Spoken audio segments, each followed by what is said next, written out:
Putting all my eggs in the bowl basket.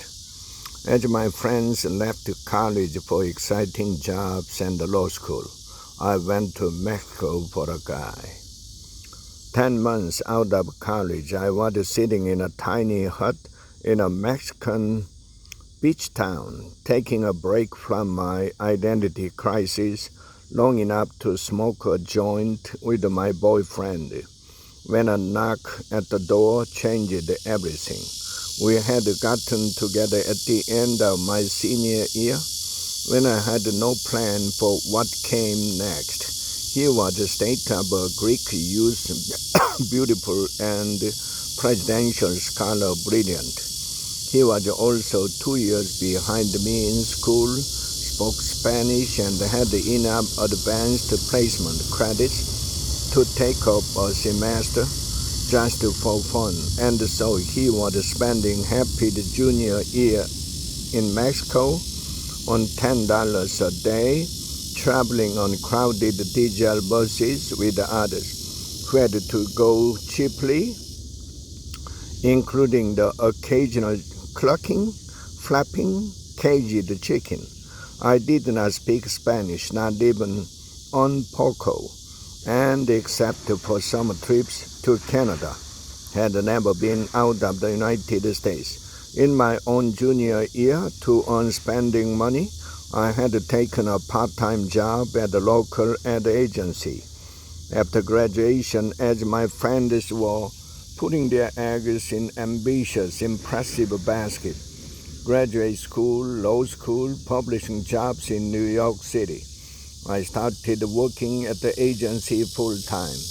I had zero respect for advertising and no clue what I was doing with my life. I have to quit, I told my boss. I needed to be in Mexico. Though I promptly let myself be convinced to stay in exchange for 3 weeks off, in my mind, my eggs were scarcely in the boyfriend's basket. I flew to Acapulco, where he met me at the airport. On the 7-hour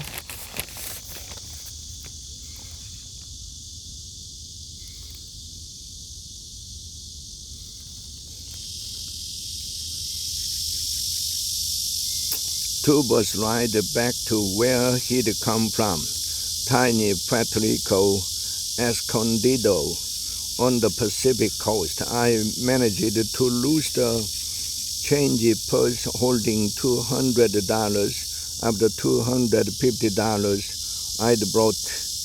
I was 22 and it was so much money, and even though we were there together, I felt in my heart I was alone. I felt alone a lot with him, alone himself. He was inscrutable. I knew so many things about him, the names of his childhood cats, his extended family's divorce and remarriage, the way so many of his memories revolved around what food had been served.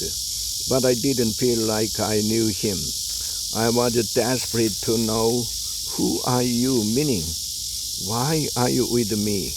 In Puerto